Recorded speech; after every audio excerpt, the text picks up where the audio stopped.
Too many of you try to dictate your righteous journey. Too many of you try to dictate your righteous journey.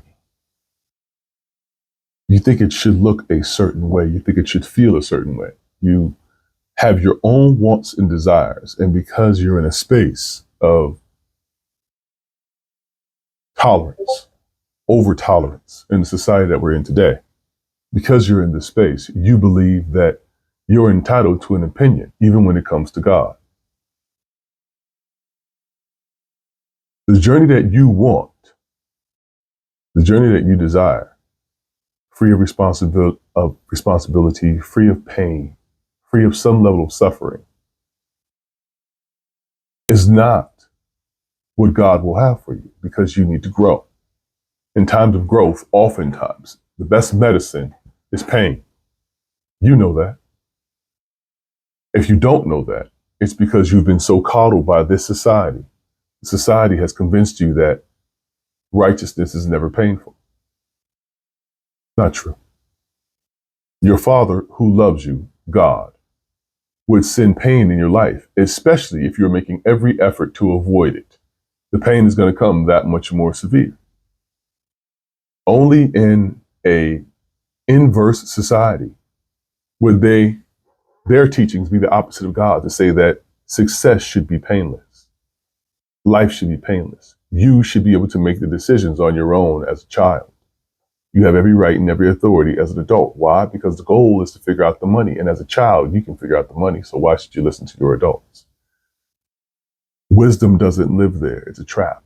I'm not saying go be broke. It's not what I'm saying. What I am saying is know that you can play the game with man, but you cannot play the game with God. God will give you a journey that is hell ridden. They say the road to hell is paved with good intentions. There's a time where I didn't really get that, but I understand it now.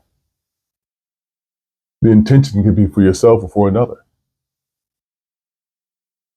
But your intentions live and die with you. They live and they die in the space that only you exist. That's your intentions. Then there's a level that is infinitely greater than you could ever understand in your form.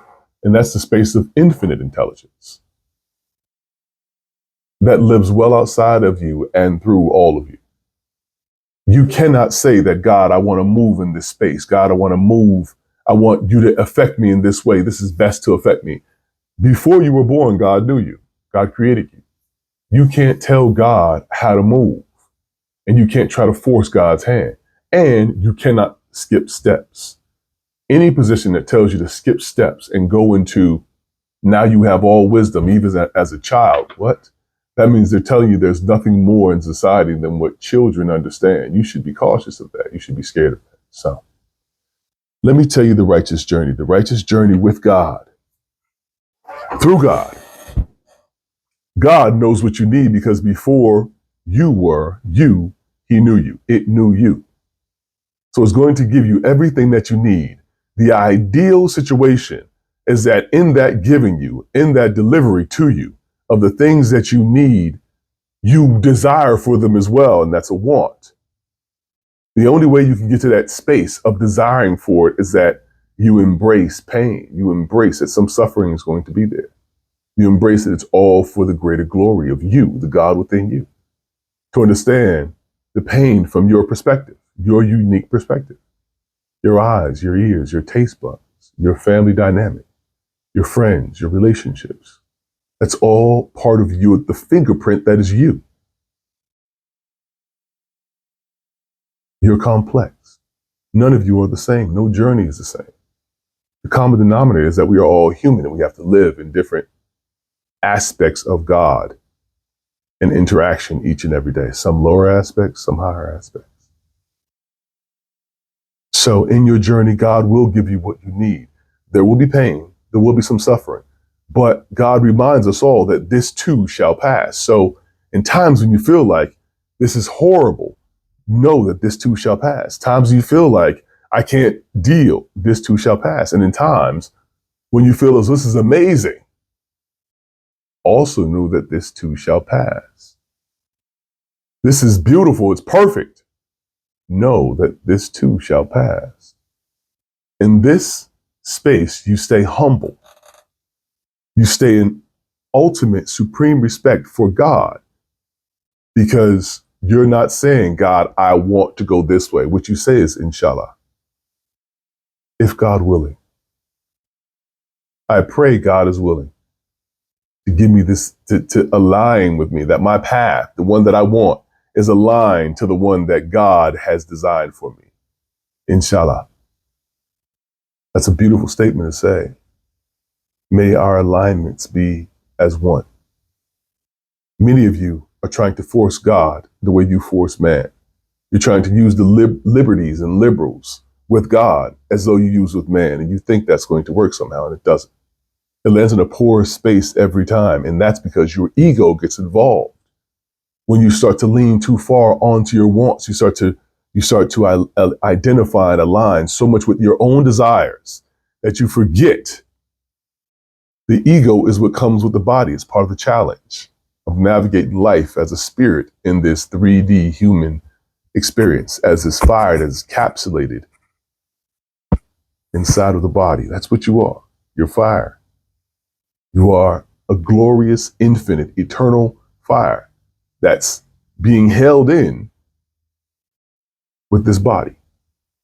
But you must align to the fire. And aligning to the fire, the ego has to be understood to be separate. It just comes with the body. It's completely fearful, and all it wants to do is try to keep the body alive as much as possible. It does not see the spirit. Ego has no idea spirit is even there.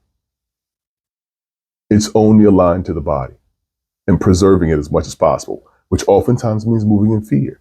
And fear will move you away from faith. You see why ego is so dangerous. Now, when you release, you give to God, you go back on this journey. That is the overall thing. It is the thing, is the soul's journey. Stay on the ride to soul's journey. Stay on that space, stay on that path, and you'll see God each and every time. And eventually, you can become what looks like prophetic. You can see the future coming simply because it's logical and you're aligned. Now, whether you move on that is another move past the ego, past the fear, and into the faith. And that's on you as well. I love you. I want you to win. Give a man a fish, he'll eat for a day. Teach a man to fish, and he'll never go hungry. I want you to win. Tune in. Learn to use your mind. Think about your motivations. Understand where ego belongs and where spirit resides.